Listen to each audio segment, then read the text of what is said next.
Vikramshila IAS coaching institute 14 बीघा ऋषिकेश। आज भारत का भूगोल प्रारंभ कर रहे हैं।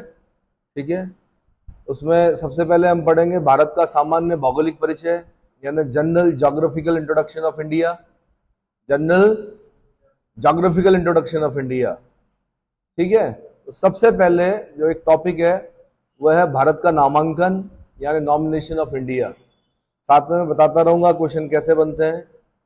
बड़ी चर्चाओं में रहा है इंडिया शब्द। India that is Bharat shall be the union of states, है ना। आप सबसे पहला जब आर्टिकल पढ़ते हैं आप कॉन्स्टिट्यूशन में, इंडियन कॉन्स्टिट्यूशन में, सबसे पहले क्या आता है? India that is Bharat shall be the union of states. ये भारत नाम कहाँ से आया, ये इंडिया नाम कहाँ से आया? तो सिंधु घाटी सभ्यता यानी इंडस वैली सिविलाइजेशन भारतीय सभ्यता एवं संस्कृति की जननी मानी जाती है। वैदिक आर्यों का निवास स्थान सिंधु घाटी में ही था। इस देश का नाम ब्रह्मवर्त अथवा आर्यावर्त उत्तर भारत में निवास करने वाले आर्यों के नाम पर किया गया था। प्राचीन नाम जो है इनका क्या है? ब्रह्मवर्त। भारत का नाम क्या है? या फिर बोलते थे आर्यावर्त, है ना। ऋग्वैदिक 5 जनों में से शक्तिशाली जन भरत के नाम पर इस देश का नाम भारतवर्ष पड़ा। कबीले थे, आपने पढ़ा था एक कि 10 राज्य युद्ध हुआ, 10 राजाओं का युद्ध हुआ, battle of 10 kings, Parushni oblique Ravi नदी के तट पर हुआ। उसमें 5 आर्य कबीले थे, 5 अनार्य जातियां थी, है ना। कबीला टाइप कंसेप्ट था। पुरु, यदु, अनु, तुर्वस, द्रुहा ये अनार्य थे। अनिल, पक्त, भलानस, शिव, विशानिन ये क्या थे? ये आर्य थे। और नहीं, पुरु, यदु, अनु, तुर्वस, द्रुहा ये आर्य थे, और अनिल, पक्त, भलानस, शिव और विशानिन ये क्या थे? अनार्य थे। आगे चलकर फिर कबीलाओं के नाम, कबीले जो हैं वो किसमें, उसमें एक शक्तिशाली कबीला आता है भरत। तो बताया जाता है कि ऋग्वैदिक 5 जनों में जनों में से कौन सा जन? सबसे शक्तिशाली जन जो था भरत के नाम पर इस देश का नाम भारतवर्ष पड़ा। वायु पुराण में एक अन्य संदर्भ में दुष्यंत के पुत्र भरत का उल्लेख है। आपने कालिदास की एक किताब पढ़ी होगी विज्ञान शाकुंतलम, सुना है? उसमें जो नायक है वो दुष्यंत है और जो नायिका है वो कौन है? शकुंतला है। ठीक है, बल्कि ये भी पढ़ा आपने कि कोटद्वार के पास मालनी नदी के तट पर चौका घाट, आधुनिक नाम कण्वाश्रम, कण्वाश्रम में ही भरत का जन्म हुआ था, सुना है? तो मैंने कहा कि वायु पुराण में, अब ये इंपॉर्टेंट हो जाता है प्री पॉइंट ऑफ व्यू से, कहां पर उल्लेख है? तो वायु पुराण में है। वायु पुराण के एक संदर्भ में दुष्यंत के पुत्र भरत का उल्लेख है, जिसके नाम पर इस भूभाग का नाम क्या पड़ा? भारत पड़ा। क्या पड़ा? ये वही बच्चा है जो शेर के दांत गिन लेता था, आश्रम में रहते थे बाघ, है ना, और क्या हिरन सब साथ रहते थे, आश्रम व्यवस्था थी, कण्वाश्रम। वास्तव में भारत शब्द का उल्लेख सर्वप्रथम पुराणों में ही मिलता है। फिर यहां से क्वेश्चन बन जाएगा फ्री में, सर्वप्रथम भारत जो शब्द मिलता है देश के लिए वो कहाँ मिलता है? आंसर पुराणों में। पुराणों में भी कहां पर? वायु पुराण में। इसमें बौद्ध काल में इस क्षेत्र को जम्बू द्वीप संज्ञा से अभिहित किया गया। किससे? नेगी जी का गाना सुना ही होगा आपने, जम्बू द्वीपे भारत खंडे उत्तराखंड, है ना। तो जम्बू द्वीप नाम है प्राचीन। बौद्ध काल में इस क्षेत्र को क्या कहा जाता? फिर फ्री का क्वेश्चन बन गया, आंसर जम्बू द्वीप। आंसर जम्बू द्वीप। भारत के पर्याय के रूप में प्रयुक्त इंडिया शब्द की व्युत्पत्ति यूनानी शब्द इंडोई से मानी जाती है। अब ये इंडिया शब्द कहां से आया? तो यूनानी शब्द है इंडोई। यूनानी मतलब ग्रीक, यूनानी मतलब यूनान, ग्रीस जिसको बोलते हैं, एक देश है, ग्रीक बोली जाती है। तो ग्रीक भाषा में एक शब्द आता है इंडोई, वहां से माना जाता है। रोमवासी सिंधु नदी को इंडस और उसके पूर्व स्थित भाग को इंडिया संज्ञा से अभिहित करते थे। रोमन लोग, रोम मतलब प्राचीन विश्व की साम्राज्य बोलते हैं किसको? रोम को। 7 पहाड़ियों का नगर रोम, स्कारलेट विमेन रोम, सुना है? सॉब्रिक्वेट पढ़े होंगे आपने। तो रोमवासी सिंधु नदी को इंडस एवं उसके पूर्वी भाग को इंडिया शब्द से अभिहित करते थे। फिर आते हैं पारसी। पारसी कौन? ईरानी। ईरान का पुराना नाम क्या है? फारस। ईरान का पुराना नाम क्या है? फारस। ईरानियों ने, पारसियों ने सिंधु नदी को हिंदू और इस प्रदेश को सर्वप्रथम हिंदुस्तान नाम से संबोधित किया। हम लोगों को जो हिंदू बोला जाता है वो पुकारने वाली पहले जो लोग हैं वो कहाँ के हैं? ईरान के लोग। आज ईरान सबसे बड़ा शिया देश है। कभी उसका नाम क्या था? फारस था। वहाँ पर अग्नि पूजक हुआ करते थे। बाद में इस्लाम की एंट्री हुई और धीरे धीरे वो देश क्या हो गया? इस्लामिक हो गया और आज सबसे बड़ा शिया देश है, सबसे ज्यादा शिया जनसंख्या वाला देश। तो हिंदुस्तान शब्द कहाँ से आया या हिंदू शब्द कहाँ से आया? तो ईरानियों ने दिया। किस नाम से दिया? नदी के नाम से दिया। यानी नदियां ही हमारी पहचान तय करती है ना। आज भले ही आपको पता है कि सिंधु नदी लद्दाख में भी बहती है, उसके बाद पाकिस्तान चली जाती है सिंधु। कहाँ? अधिकतर भाग जो बह रहा है वो कहाँ है? पाकिस्तान में। पाकिस्तान वाला पार्ट भी किसका था? अखंड भारत का था। ठीक है, अगला। भारत अर्थात इंडिया अतीत काल से एक सुस्पष्ट भौगोलिक एवं भू राजनीतिक इकाई के रूप में स्थापित रहा है। इसके उत्तर पश्चिम, उत्तर एवं उत्तर पूर्व में हिमालय पर्वतमाला और दक्षिण पश्चिम, दक्षिण एवं दक्षिण पूर्व में हिंद महासागर एवं उसके दो उत्तरी जल भागों अरब सागर और बंगाल की खाड़ी अवस्थित है। इसके भौगोलिक विस्तार में भारत के अलावा पाकिस्तान, बांग्लादेश, म्यांमार, नेपाल, भूटान जैसे प्रभुत्व संपन्न देश शामिल हैं, जिसके कारण इसके लिए भारतीय उपमहाद्वीप यानी इंडियन सब कॉन्टिनेंट की संज्ञा से अभिहित किया जाता है। इंडियन, भाई पाकिस्तान, बांग्लादेश, म्यांमार, नेपाल, भूटान, ये सब देश हमारे पड़ोसी देश हैं। इन सबको मिलाकर हम क्या बोला जाता है? भारतीय उपमहाद्वीप, इंडियन सब कॉन्टिनेंटल की संज्ञा से अभिहित किया जाता है। श्रीलंका एवं मालदीव को सम्मिलित करते हुए आज ये समस्त भूभाग दक्षिण एशिया के नाम से जाना जाता है। अब दक्षिण एशिया में कौन कौन से देश हैं? तो दक्षिण एशिया में भारत भी है, दक्षिण एशिया में पाकिस्तान भी है, बांग्लादेश भी है, म्यांमार भी है, नेपाल है, भूटान है, श्रीलंका है, मालदीव है ना। इन सबको मिला के क्या बोलते हैं? इतने में ही आपको अपने ट्रैप में फंसा देगा क्वेश्चन बनाने वाला कि दक्षिण एशिया में कौन कौन से देश आते हैं। आपने बार बार शब्द प्रयोग किया होगा दक्षिण एशिया, कई बार आपने बोला दक्षिण पूर्व एशिया। तो दक्षिण पूर्व एशिया के कौन कौन से देश हैं, दक्षिण एशिया के कौन कौन से देश हैं, इन सबको आपने क्या करना है? स्मरण करना है, इनका याद रखना है। तो सर्वप्रथम किस देश के निवासियों ने भारत को हिंदुस्तान की संज्ञा दी? ईरानियों ने, पारसियों ने। समझ में आया? पारसी समझते हो ना आप? टाटा, बिरला, ये सब लोग कौन है? पारसी हैं। जब इस्लाम की एंट्री हुई ईरान पर तो वहां के लोग भागे, उन लोगों को भगाया गया वहां से और उन लोगों ने शरण मांगी इस देश में। और इस देश की एक परंपरा है कि अगर कोई शरणार्थी आया है, चाहे वो तिब्बती गुरु दलाई लामा हो, चाहे वो पारसी हो, चाहे वो कोई भी हो, उन्हें क्या मिलती है? यहाँ पर शरण मिलती है। तो पारसियों को शरण दी गई। रिचेस्ट कम्युनिटी है इस समय इस देश की। इस देश की इकोनॉमी में बहुत बड़ा योगदान है किनका? टाटा, बिरला, सुना है?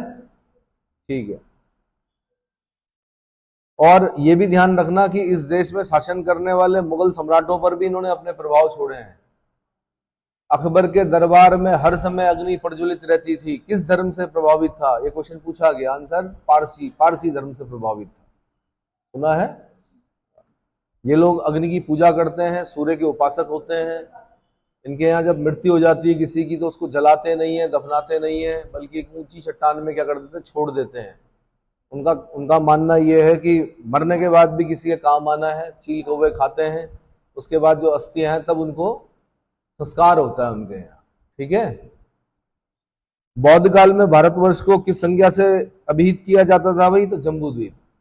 सर्वप्रथम हिमालय एवं विंध्य पर्वतों के बीच स्थित भूभाग को कौन सी उपमा प्रदान की गई? तो ब्रह्मवर्त और आर्यवर्त। हिमालय और विंध्य पर्वतों के बीच, हिमालय और विंध्याचल माउंटेन रेंज, है ना। इसके बाद हम पढ़ते हैं अवस्थिति तथा विस्तार यानी ज्योग्राफिकल लोकेशन एंड एक्सटेंट। तो भारत की प्राकृतिक अवस्थिति हिंद महासागर के उत्तरी भाग में पाई जाती है। ये बड़े गौरव का विषय है कि इस देश के नाम पर एक महासागर का नाम भी है। क्या? इंडियन ओशन, हिंद महासागर। ठीक है। बाकी किसी महासागर का नाम उसके नाम पर नहीं है। ठीक है। सबसे बड़ा सागर जो है वो साउथ चाइना सी है। चाइना क्लेम करता है कि ये मेरा है। कि उससे पूछा था क्यों, तो वो कहता कि देखो साउथ चाइना सी, सबसे बड़ा सागर जो है वो मेरा है। तो उसको हम बोलते हैं कि भाई मूर्ख, ऐसे तो इंडियन ओशन फिर हमारा हो जाएगा पूरा का पूरा। कुछ इंटरनेशनल रूल्स भी तो होते हैं, 12 नॉटिकल माइल, 24 नॉटिकल माइल और 200 नॉटिकल माइल के इंटरनेशनल रूल होते हैं, अभी पढ़ेंगे आप आगे। भारतीय प्रायद्वीप सागर के इस क्षेत्र में 1600 किलोमीटर प्रविष्ट होकर इसे अरब सागर एवं बंगाल की खाड़ी संज्ञक 2 जलीय क्षेत्रकों में विभाजित किया जाता है। उभय तटीय स्थिति देश के अंतर्राष्ट्रीय व्यापार, वाणिज्य, मध्य पूर्व, दक्षिण पूर्व एशिया, पूर्वी एशिया के लोगों के साथ सांस्कृतिक संपर्क में महत्वपूर्ण भूमिका अदा करती है। भाई इसकी स्थिति जो है ना, एक विशेष स्थिति है। अगर किसी को व्यापार करना है, माना साउथ ईस्ट एशिया भेजना है, तो साउथ ईस्ट एशिया जाने वाले जो मार्ग होगा, चाहे तो थल मार्ग हो चाहे जल मार्ग हो, कहां से होकर जाएगा? भारत से होकर ही तो जाना पड़ेगा। भारत की आकृति चतुष्कोणीय है। चतुष्कोण बोलते हैं किसको? हाँ जी, 4 भुजाएं जो। भारत की आकृति कैसी? चतुष्कोणीय है, क्वाड्रिलेटरल। यह ये भी क्वेश्चन बना है, भारत की आकृति कैसी है? आंसर चतुष्कोणीय है। यह दक्षिण एशिया के मध्य में स्थित है। दक्षिण एशिया के, इसके पूर्व में इंडो चाइना प्रायद्वीप और पश्चिम में अरब प्रायद्वीप स्थित है। अरब का प्रायद्वीप विश्व का सबसे बड़ा प्रायद्वीप है। प्रायद्वीप बोलते हैं पेनिनसुला को, जो 3 तरफ से पानी से घिरा होगा उसको क्या बोलते हैं? प्रायद्वीप। Arabian peninsula, Arabian peninsula. इसका उत्तरी दक्षिणी विस्तार 3214 किलोमीटर और पूर्व पश्चिम चौड़ाई 2933। इसको याद करना पड़ेगा भाई। मैप देखिए भारत की अवस्थिति का, अगले पेज में देखिए, ऊपर से दक्षिण आपको दिख रहा होगा कि भारत के मैप में जब आप देख रहे होंगे तो सबसे ऊपर दिख रहा है इंदिरा कॉल। इंदिरा कॉल से लेकर कन्याकुमारी तक भारत की मुख्य भूमि का जो दक्षिणतम बिंदु है वो क्या है? कन्याकुमारी। कहां पड़ता है? तमिलनाडु में। कहां पड़ता है? लेकिन अगर पूछेंगे भारत का दक्षिणतम बिंदु, तब आपने बोलना इंदिरा पॉइंट, पिग्मेलियन पॉइंट। और ये कहां पड़ता है? Parson Point. Indira Point, Pygmalion Point या पार्सन पॉइंट, ये कहां पड़ता है? अंडमान निकोबार के भी ग्रेट निकोबार वाले आइलैंड में। यहां से क्वेश्चन बना है किस आइलैंड में पड़ता है, तो आंसर ग्रेट निकोबार में पड़ता है। किसमें? और ग्रेट निकोबार के बाद फिर जो वाटर बॉडी है उसको ग्रेट चैनल बोलते हैं। क्या बोलते हैं? तो सबसे पहले देखना स्टार्ट कीजिए, है ना। अभी आ जाएगा, सारी चीजें बताऊंगा मैं। ठीक है, तो भाई उत्तर दक्षिण विस्तार कितना है? 3214। कितना है? 3214। और पूर्व पश्चिम चौड़ाई कितनी है? 2933। अच्छा, यहाँ पे एक विषय भी है, ये यूपीएससी क्वेश्चन पूछती है। अगर मैं इसकी लैटिट्यूडनल पोजीशन देखूं तो जो कन्याकुमारी से जो लाइन जा रही है, लैटिट्यूड जा रहा है, वो है 8 डिग्री 4 मिनट। क्या है? 8 डिग्री 4 मिनट दिख रहा है।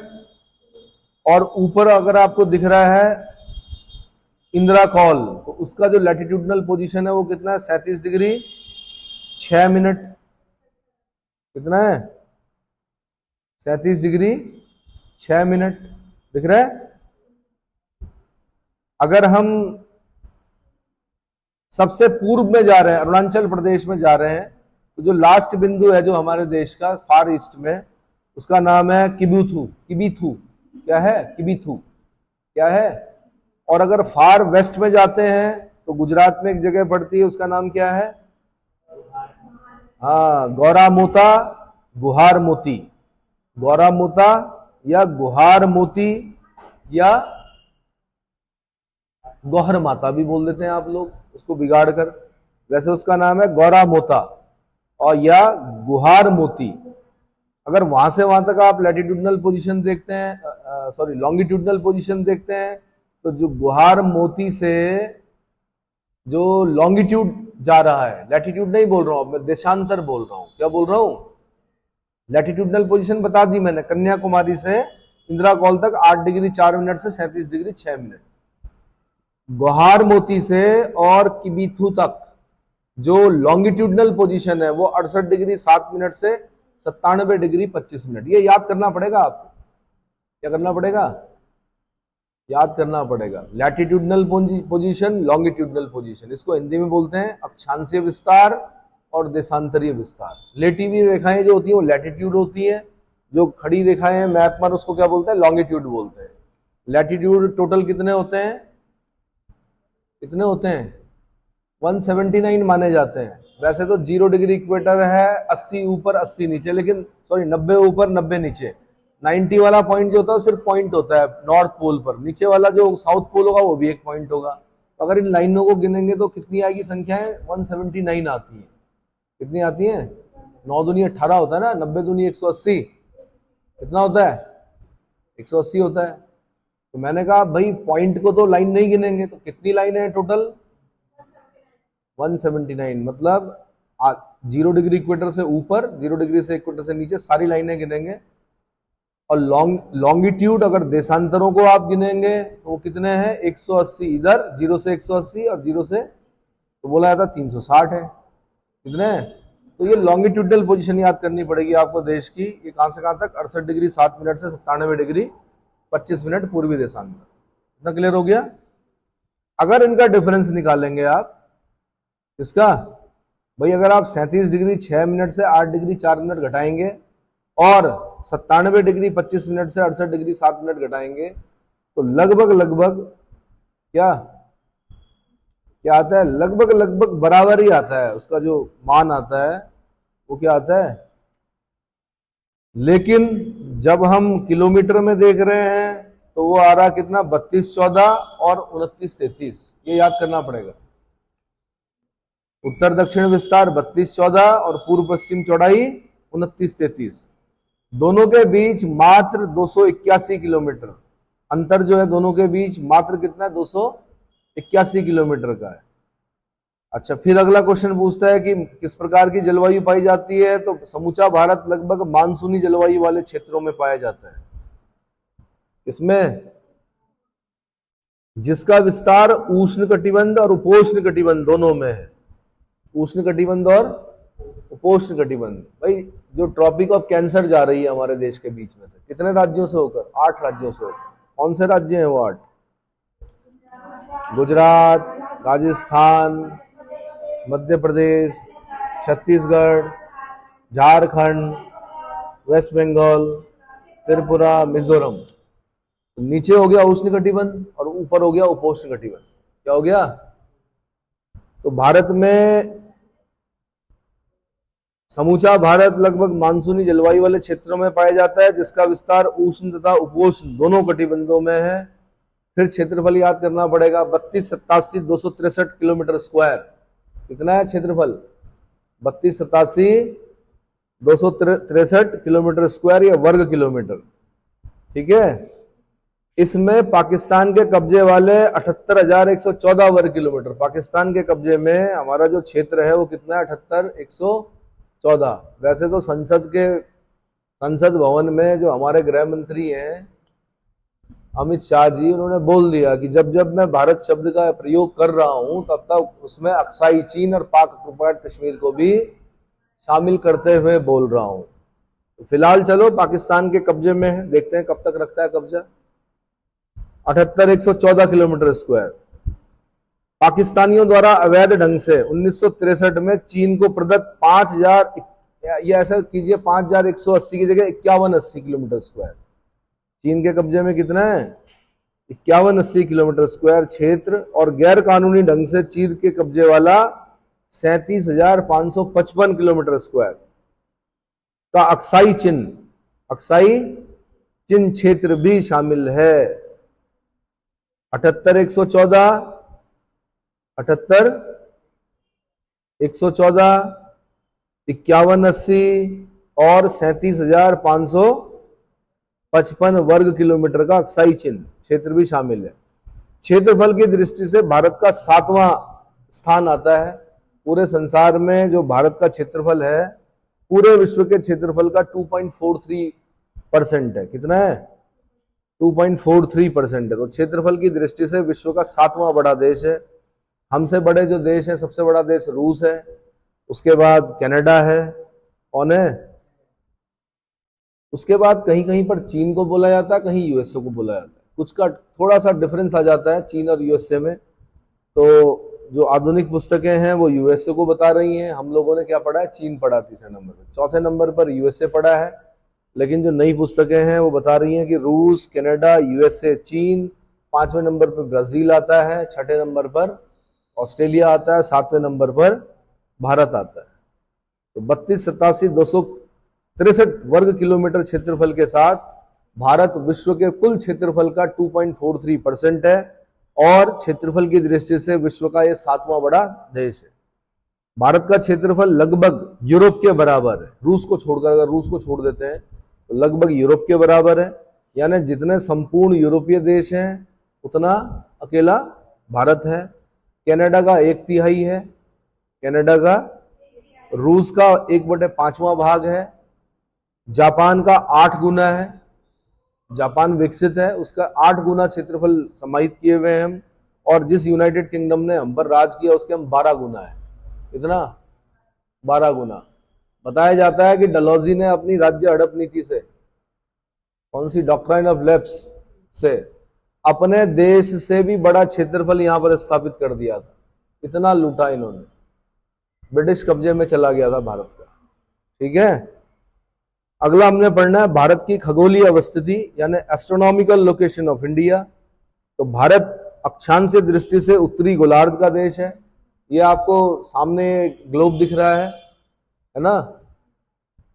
किसने बनाया था विश्व का ग्लोब सबसे पहले? ग्लोब का निर्माता कौन है? विश्व मानचित्र तैयार करने वाला पहला व्यक्ति कौन था? पहला ज्योग्राफर कौन था? विश्व का ग्लोब बनाने वाला कौन था? तो 2 नाम आते हैं, एनेक्सिमेंडर और मार्टिन बेहम। तो ग्लोब किसने बनाया? सबसे पहले किसने बनाया ग्लोब? मार्टिन बेहम ने। चेक कर लिया। और विश्व मानचित्र सबसे पहले किसने बनाया? एनेक्सिमेंडर ने। अरे भाई, जब विश्व का भूगोल पढ़ रहे थे हम तो स्टार्टिंग में ही बताया था मैंने आप लोगों को, बताया था। अब ये पृथ्वी है, इसको बीच में से काट दो 0 डिग्री इक्वेटर से। ऊपर वाले को क्या बोलते हैं? Northern hemisphere. क्या बोलते हैं? हेमिस्फीयर मतलब आधा गोला। और नीचे वाले को क्या बोलते हैं? Southern hemisphere. क्या बोलते हैं? सदर्न हेमिस्फीयर बोलते हैं। उत्तरी गोलार्ध, दक्षिणी गोलार्ध। उत्तरी गोलार्ध में जमीनी जमीन, पानी कम। दक्षिणी गोलार्ध में पानी पानी, जमीन कम। उत्तरी गोलार्ध में जमीन ज्यादा है, पानी कम है। और दक्षिणी गोलार्ध में क्या, पानी ज्यादा है और जमीन कम है। ये पता है। ऐसे ही हम पृथ्वी को ऐसे में काटेंगे तो इधर की जो लाइन आएगी, जो यूके यूनाइटेड किंगडम में, यूनाइटेड किंगडम से जाएगी, ग्रीनविच मीन टाइम से होते हुए जाएगी, उसको बोलेंगे 0 डिग्री लॉन्गिट्यूड। क्या बोलेंगे? तो एक लाइन जब हम ऐसे में काटेंगे तो 0 डिग्री लॉन्गिट्यूड और उसके ठीक पीछे वाले को 180 डिग्री लॉन्गिट्यूड। 0 डिग्री देशांतर और उसके ठीक पीछे जो लाइन जा रही है उसको क्या बोलते हैं? 180 डिग्री देशांतर। तो 0 से 180 इधर हो गए पूरब। क्या हो गया? Eastern hemisphere. क्या बोलते हैं उसको? पूर्वी गोलार्ध। और 0 से 180 इधर वाला हो गया पश्चिमी गोलार्ध। क्या हो गया? Eastern hemisphere and western hemisphere. तभी तो बोलते हैं हम पश्चिम के देश, है ना। हालांकि पश्चिम में और भी ले लेते हैं हम। अच्छा जी, 0 डिग्री इक्वेटर से, सॉरी 0 डिग्री लॉन्गिट्यूड यानी 0 डिग्री देशांतर से क्या होगा? समय का निर्धारण होगा। ये समय, विश्व की समय निर्धारण रेखा कौन है? 0 डिग्री देशांतर। देशांतर मतलब 0 डिग्री लॉन्गिट्यूड। और तिथि निर्धारण करने वाली विश्व की तिथि कहां से निर्धारित होती है? 180 डिग्री लॉन्गिट्यूड से, इसलिए उसको इंटरनेशनल डेट लाइन बोलते हैं। तो ग्रीनविच मीन टाइम से ईस्ट साइड को जब हम जाएंगे और 180 डिग्री लॉन्गिट्यूड यानी इंटरनेशनल डेट लाइन तक जब हम जाएंगे तो उसको बोलेंगे ईस्टर्न हेमिस्फीयर। क्या बोलेंगे? Eastern hemisphere. और 0 डिग्री लॉन्गिट्यूड यानी ग्रीनविच मीन टाइम से 180 डिग्री लॉन्गिट्यूड यानी इंटरनेशनल डेट लाइन तक, इधर वेस्ट वाली साइड में, वेस्टर्न हेमिस्फीयर। भारत की स्थिति जो दिख रही है, देखो यहां से 0 जा रहा है, भारत की स्थिति कहां पर है? यहां पर है। इसका मतलब हम ईस्टर्न हेमिस्फीयर में, कहाँ पर है, ईस्टर्न हेमिस्फीयर में, और हम 0 डिग्री इक्वेटर से ऊपर हैं, इसका मतलब हम नॉर्दर्न हेमिस्फीयर में। तो दो आंसर देने हैं आपने, हम नॉर्दर्न हेमिस्फीयर के देश हैं और हम ईस्टर्न हेमिस्फीयर के देश हैं। इसके तो भारत जो है अक्षांशीय दृष्टि से उत्तरी गोलार्ध का देश है तथा देशांतरीय दृष्टि से पूर्वी गोलार्ध के मध्यवर्ती स्थिति रखता है। पूर्वी गोलार्ध में भी लगभग लगभग बोलते हैं बीच में, मध्यवर्ती मतलब बीच में। इतना समझ में आ गया। राजधानी जो है हमारी यहाँ पर है ना, लगभग लगभग, हालांकि हम 8 डिग्री 4 मिनट से स्टार्ट हो गए, लेकिन लगभग लगभग हम बोलते हैं देशांतरीय दृष्टि से यानी लॉन्गिट्यूडनल दृष्टि से हम पूर्वी गोलार्ध के मध्यवर्ती स्थिति रखते हैं। क्लियर हो गया। इसकी मुख्य भूमि का अक्षांशीय विस्तार कितना है, तो 8 डिग्री 4 मिनट से, ये 8 डिग्री 4 मिनट से 37 डिग्री 6 मिनट, ये याद करना पड़ेगा। नॉर्दर्न हेमिस्फीयर बोलना जरूरी है। क्या बोलना है, या नॉर्थ लैटिट्यूड बोलना जरूरी है। क्या बोलना जरूरी है, 8 डिग्री 4 मिनट नॉर्थ लैटिट्यूड यानी उत्तरी अक्षांश से 37 डिग्री 6 मिनट उत्तरी अक्षांश तक, नॉर्थ लैटिट्यूड तक। और अगर देशांतरीय विस्तार पूछेगा तो 68 डिग्री 7 मिनट से और 97 डिग्री 25 मिनट पूर्वी देशांतर का के मध्य है। तो अब देखो ऐसे याद होता नहीं, तो हम क्या याद करते हैं, 8 degree 4 minute, 37 degree 6 minute, 68 degree 7 minute, 97 degree 25 minute. ये चारों को एक साथ क्या करो, याद करो। 2 अक्षांशीय स्थिति है, 2 देशांतरीय स्थिति। क्लियर हो गया। संपूर्ण भारत अर्थात द्वीपों सहित भारत का अक्षांशीय विस्तार जो है वो 6 डिग्री 45 मिनट से 37 डिग्री 6 मिनट उत्तरी अक्षांश के मध्य है। अगर द्वीप को भी शामिल कर दे, भाई अंडमान निकोबार किसका, हमारा। अंडमान निकोबार किसका, हमारा है। तब क्या बोलेंगे हम क्या बोलेंगे,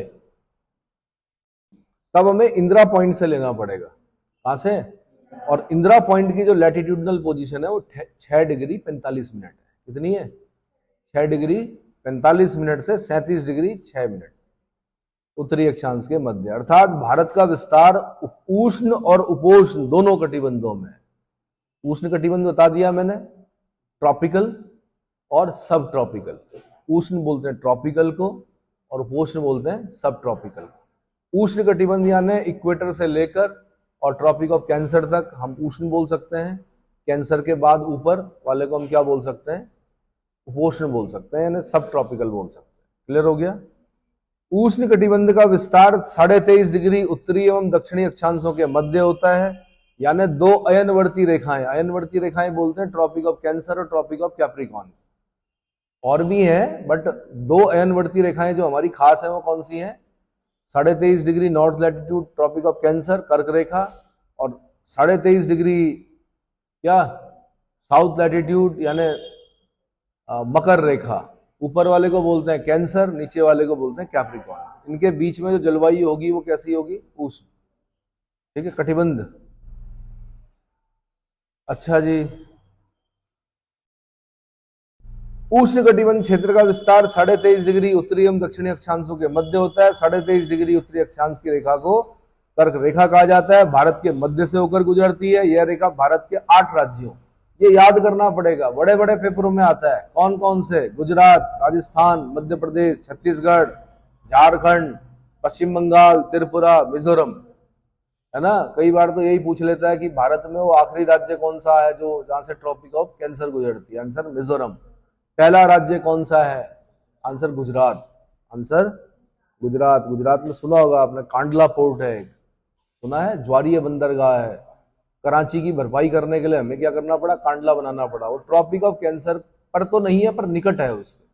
ऐसे क्वेश्चन पूछ रहा है, ट्रॉपिक ऑफ कैंसर के निकट बंदरगाह कौन सा है, तो कांडला।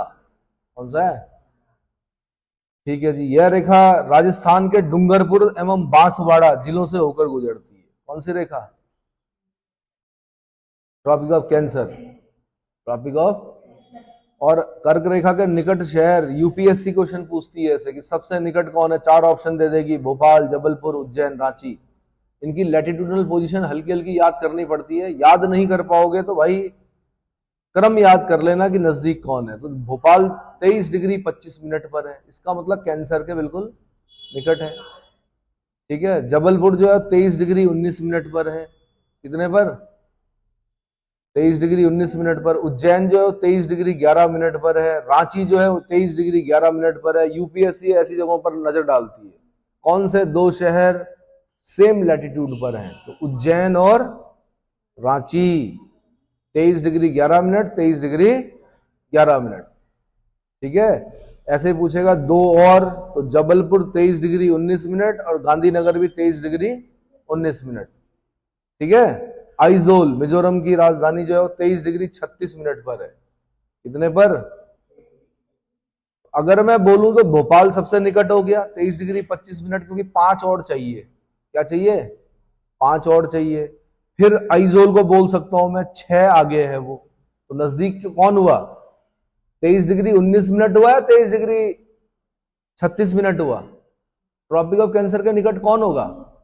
एक ऊपर होगा, एक नीचे होगा। तो मैंने कहा 23 डिग्री 25 मिनट, यानी नीचे है भोपाल। कैंसर से कहा है? नीचे। डिफरेंस कितना का? 5 का है। इसको भी ध्यान देना है। और दूसरा मैंने बोला आइजोल जो है वो 23 डिग्री 36 मिनट पर है, यानी 6 आगे है, वो कैंसर से ऊपर है। तो नजदीक नजदीक कौन हुए? भोपाल हो गया, आइजोल हो गया। हुआ कि नहीं हुआ? हाँ जी। फिर अगर मैं जबलपुर की बात करूं तो 23 डिग्री 19 मिनट है। तो 20, 21, 22, 23, 24, 25, 26, 7 का डिफरेंस है खाली। कैंसर से 7 नीचे है। 7 लैटिट्यूड क्या है? एक लैटिट्यूड से दूसरे लैटिट्यूड पर जाने के लिए अगर सीधे ऐसे जाओगे 111 किलोमीटर चलना पड़ेगा आपको। कितना? 111। तो 6 लैटिट्यूड पर लगा लो, 666 किलोमीटर दूर है लगभग। कितना? समझ में आया? एक लैटिट्यूड से दूसरे लैटिट्यूड पर जब सीधे ऊपर जाते हो आप, तो 111 किलोमीटर लगभग चलना पड़ता है। कितना? ये मेरे ख्याल से समझ में आ गया होगा। तो जब मैं टेस्ट ले रहा हूंगा तो समझ लेना, ये क्रम नहीं है। क्रम मैं बना के दूंगा आपको कि सही क्रम लगाएं, कौन नजदीक कौन दूर। तो नंबरिंग करनी है आपने। क्या करनी है भाई? हाँ जी। भारत का, अच्छा जी, 82.5 डिग्री पूर्वी देशांतर यानी ईस्ट लॉन्गिट्यूड, 82.5 ईस्ट लॉन्गिट्यूड को भारत का मानक देशांतर चुना गया है, जो हमें भारत का मानक समय प्रदान करता है। भारत बहुत चौड़ा देश है भाई। अरुणाचल प्रदेश में इस समय हम कहाँ बैठे हैं? उत्तराखंड में। अरुणाचल प्रदेश में इस समय वैसी स्थिति होगी जैसे कि यहाँ पर 12 बजे के आसपास होती है। मतलब दिन, जैसे दिन वहां धूप आ गई होगी पूरी। वो जब सुबह 10 बजे ऑफिस जा रहे होंगे कोई बैंकर, जब अरुणाचल प्रदेश में एसबीआई का बैंकर अपना ऑफिस में जा रहा होगा, तो वहां पूरी धूप आ चुकी है, क्योंकि अर्थ वेस्ट टू ईस्ट घूम रही है। सूरज सबसे पहले कहां दिखेगा भारत में? अरुणाचल प्रदेश में पड़ेगी पहली किरण। कहां पड़ेगी? वहां तो दिन जैसा हो गया। हमारे यहाँ अब क्या हो रहा है? धीरे धीरे भगवान सूर्य के क्या हो रहे हैं? दर्शन हो रहे हैं। तो यार वो आदमी तो जब जाएगा तो क्या हो जाएगा? उसका दिन तो जल्दी हो गया ना, उसके यहाँ जल्दी रोशनी हो गई। हमारे यहाँ गुजरात में फिर क्या लेट होगा? तो इतना चौड़ा देश, तो कायदे से 2 मानक देशांतर चुने जाने चाहिए थे, लेकिन 2 मानक देशांतर चुनने से गड़बड़ हो जाता है कि एकता, देश की एकता को बनाए रखने के लिए, एक जैसा टाइम रखने के लिए कहां से भेजा हमने उसको? 82.5 को कहां से भेजा भाई? इलाहाबाद नैनी से होकर, वहां से होकर भेजा 82.5 डिग्री। समझ में आया? तो अरुणाचल प्रदेश की घड़ी भी वही टाइम बताती है, और गुजरात की घड़ी भी, गुजरात में कौन? गोहरा मोती, वो भी वहां पर भी वही टाइम होगा, और किबीथू में भी वही टाइम होगा घड़ी पर पाकिस्तान आप जाओगे आधा घंटा लेट हो जाएगा। घड़ी आधा घंटा क्या होगी वहां की? तो कभी माना आप घुसपैठ करते हुए पाकिस्तान जाओ तो अपनी घड़ी को क्या कर देना? आधा घंटा क्या कर देना? घड़ी तो कोई पहनता नहीं आजकल, तो आधा घंटा पीछे करना पड़ता है।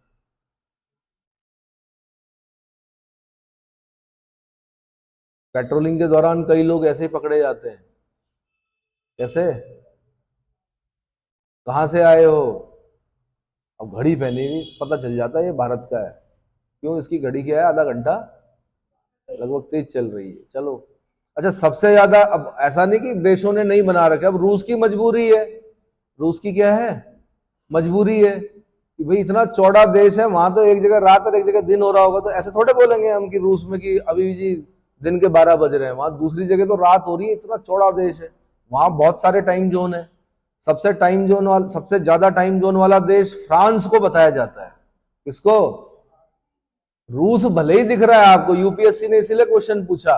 हमने कहा जी उसने पूछा सबसे ज्यादा टाइम जोन वाला देश, हमने कहा यार रूस बहुत चौड़ा है, वहां होगा। पता चला उसका उत्तर क्या था? फ्रांस। क्योंकि फ्रांस के जो उपनिवेश हैं, अगर उन सबको गिनेंगे तो सबसे ज्यादा टाइम जोन वाला देश कौन हो गया? फ्रांस हो जाता है। ऐसे ट्रैप में फंसाती है यूपीएससी। कैसे? जो दिख रहा है वही नहीं है। अगला, तो 82.5 डिग्री भारत का मानक समय रेखा है भाई, IST बोलते हैं इसको, इंडियन स्टैंडर्ड टाइम।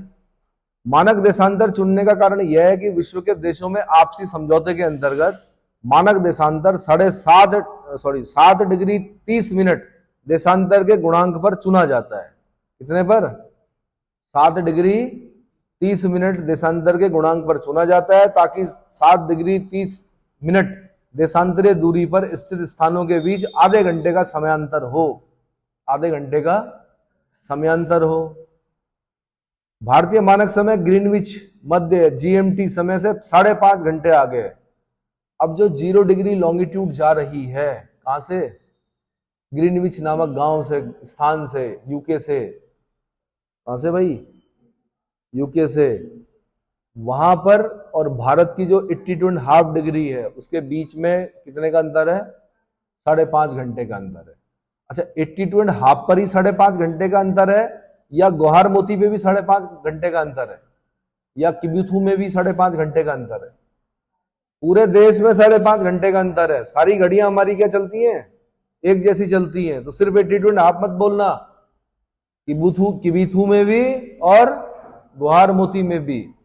यूके के टाइम से क्या है, यानी अगर यूनाइटेड किंगडम में यानी लंदन में कोई मैच चल रहा है क्रिकेट का, या एक ऊपर वो मक्का है क्रिकेट का, मक्का क्या, लीड्स लॉर्ड्स के मैदान में अगर क्रिकेट चल रहा है और वहां 12 बजे शुरू हो रहा है, तो हम यहाँ पर कितने बजे देखेंगे? शाम को 5:30 बजे देखना स्टार्ट करेंगे। कितने बजे?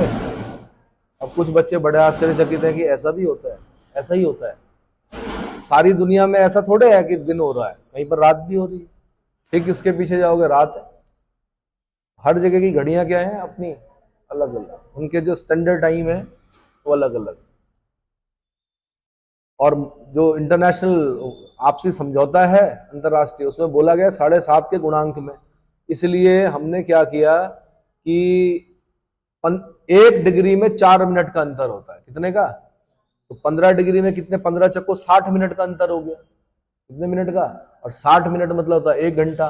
तो 15 पंजे होता है 75। कितना? 15 पंजे 15, 5 जा 75। 75 तक तो ठीक है। अब यार अगर 15 छक्के हम करते तो 90 चले जाते, और 90 जाते तो हमारा टाइम कहां चला जाता? वो कहीं वेस्ट बंगाल वाली साइड में या बिहार वाली साइड में चला जाता। तो ज्यादा देश इस तरफ पड़ जाता और कम देश इस तरफ, देश का कम पार्ट इधर पड़ता। हमें लगभग बीच में से ले जाना था। कहां से? तो 20 से तो नहीं ले जा पाए हम, लेकिन हम 7.5 के गुणांक का नियम का पालन किया हमने। तो 15 पंजे 75 प्लस 15 का आधा कितना होता? 7.5। वो जोड़कर 82.5 आ गया। कितना आ गया? इसलिए बीचों बीच से होकर नहीं जाती IST हमारी देश के। समझ में आ गया?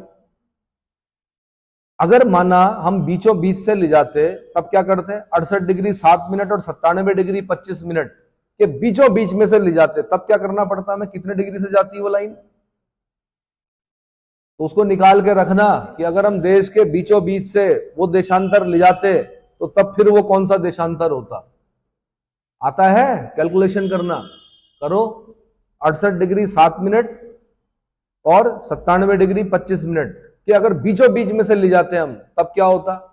लेकिन हम कहां से ले गए? अंतरराष्ट्रीय नियमों का पालन करते हुए 82 डिग्री से ले गए। ठीक है? GMT ग्रीनविच जो माध्य है, उससे हमारा टाइम जो है 5.5 घंटे आगे है। और ऐसा क्यों है? क्योंकि सूरज जो है पूरब से उगता है। सूरज अपनी जगह पे है भाई।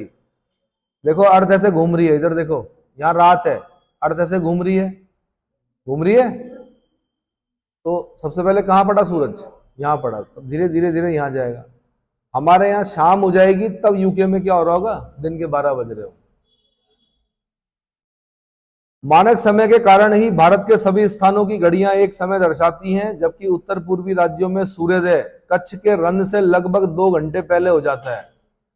भाई अगर हम 68 डिग्री 7 मिनट से और 97 डिग्री 25 मिनट के बीच में डिफरेंस निकालें तो लगभग 30 डिग्री का डिफरेंस आता। लगभग बोल रहा हूं मैं, एग्जैक्ट नहीं बोल रहा हूं। कितना? और 15 डिग्री पर 1 घंटे का अंतर, और 15 डिग्री पर अगले 15 डिग्री पर 2 घंटे का अंतर, तो 30 डिग्री का डिफरेंस आ गया। तो किबिथु और ग्वार मोती के बीच में 2 घंटे का अंतर है। यानी जो सूरज अरुणाचल प्रदेश में किबिथु में आ जाता है, उसके 2 घंटे बाद वही सूरज की रोशनी वहां, उतनी ही रोशनी कहां पर पड़ती है? ग्वार मोती में पड़ती है। समझ में आ गया? ठीक। 82.5 डिग्री पूर्वी देशांतर का भारतीय मानक समय देशांतर रेखा प्रयागराज के नैनी से होकर गुजरती है। इलाहाबाद नहीं बोलते, अब हम क्या बोलते हैं? प्रयागराज। प्रयागराज में एक जगह पड़ती है नैनी, वहां से होकर गुजरती है ना? वाटरवेज में भी पढ़ा होगा शायद आपने, नेशनल वाटरवे नंबर 1। चलो, ये 5 राज्यों से होकर गुजरती है। 82.5 कितने राज्यों से होकर गुजरती है? 5 राज्यों से होकर गुजरती है। उत्तर प्रदेश से गुजरती है, मध्य प्रदेश से होकर गुजरती है। एटलस में देखिए, मैप में दिख रहा है नीचे, मैप में देखो, उत्तर प्रदेश से जा रही है। जाने को तो नेपाल से भी जा रही है, पर नेपाल हमारा राज्य नहीं है, नेपाल अलग स्टेट हो गया। उत्तर प्रदेश से जा रही है, मध्य प्रदेश से जा रही है, छत्तीसगढ़ से जा रही है, उड़ीसा से होकर जा रही है, और आंध्र प्रदेश से होकर जा रही है। 5 राज्य याद करने पड़ेंगे। सभी देशांतर रेखाएं पृथ्वी को बराबर भागों में विभक्त करती हैं। यही कारण है कि सभी देशांतर रेखाओं को महान वृत्त, ग्रेट सर्किल की संज्ञा दी जाती है। क्या दी जाती है? वैसे सबसे बड़ा सर्किल कौन है धरती पर, पृथ्वी पर, ग्लोब पर? 0 डिग्री इक्वेटर। ये यूपीएससी का क्वेश्चन है। सबसे बड़ा सर्किल कौन बना रहा है इस पृथ्वी पर? 0 डिग्री इक्वेटर। ये महान वृत्त की संज्ञा तो दे रहे हैं हम इनको, किनको? लॉन्गिट्यूड्स को, देशांतरों को। लेकिन मैंने कहा पृथ्वी चपटी है, इतनी गोल नहीं है जितनी ग्लोब में दिख रही है आपको। दोनों तरफ से क्या चपटी है, तो वो कंप्लीट सर्किल बन भी नहीं पाता, सही बताऊं तो। क्या नहीं बन पाता? लेकिन ये अपने आप में कंप्लीट सर्किल है। क्या है? और सर्किल का क्षेत्रफल बराबर एरिया अगर निकालेंगे तो पाई आर स्क्वायर, और अगर सरकमफेरेंस निकालेंगे तो 2 पाई आर। 2 pi are. तो अगर आपको ये सरकमफेरेंस निकालनी है, इसकी परिधि निकालनी है कि ये इसकी ये जो लाइन है कितने किलोमीटर की है लाइन, तो आपको 2 पाई आर वाला फॉर्मूला लगाना पड़ेगा। 2 गुणा 22/7, पाई की वैल्यू कितनी होती है? 22/7 इंटू अर्थ की जो रेडियस है उसको गुणा कर दो, इसकी परिधि निकल जाएगी। क्या निकल जाएगी? सरकमफेरेंस निकल जाएगा। पता है? नहीं पता था। 2 पाई आर फॉर्मूला क्या होता है? 2 गुणा पाई का मान रख दो 22/7, अब गुणा कर दो पृथ्वी की जो त्रिज्या है, त्रिज्या मतलब रेडियस, डायमीटर का आधा होता है रेडियस, अगर गुणा कर देंगे तो क्या निकलेगा? सरकमफेरेंस निकल जाएगा। उम्मीद है इतना तक समझ में आ गया होगा आपको। अब अगर मैं बोलूं कि जो आईएसटी है, मानक देशांतर जिसे हमें चुना है 82.5 डिग्री, वो किन किन शहरों से होकर जा रहा है, तो भैया रीवा सबसे निकट है। रीवा सुने हो? रीवा के राजा रामचंद्र के यहाँ रहते थे एक महान गायक, कौन? तानसेन। कौन रहते थे? अकबर ने छीन लिया, फिर तानसेन किसके नवरत्नों में शामिल हो गए? अकबर के। सुना है? रीवा मध्य प्रदेश। वो 81.19 डिग्री पूर्वी देशांतर पर है। कौन? रीवा। सागर डिस्ट्रिक्ट, ये भी मध्य प्रदेश में पड़ता है। ये कितने? 78.50 डिग्री पूर्वी देशांतर। उज्जैन 75 डिग्री 43 मिनट पूर्वी देशांतर। होशंगाबाद 77 डिग्री 45 मिनट पूर्वी देशांतर। हैदराबाद 78 डिग्री 29 मिनट पूर्वी देशांतर। समझ पा रहे हो? हाँ, ये याद करना पड़ेगा आपको। याद नहीं, ध्यान रखना पड़ेगा कि सबसे निकट कौन है किसके। जितने भी शहर हैं बड़े जो कि 82.5 डिग्री से अगल बगल हैं, तो सबसे निकट कौन सा शहर है, ये यूपीएससी पूछती है ऐसे क्वेश्चन। क्लियर हो गया? अरे भाई क्लियर हुआ? कि नहीं हुआ? कितना टाइम? ठीक है, ठीक है, तो आगे मैं फिर अगले लेक्चर में बताऊंगा, है ना।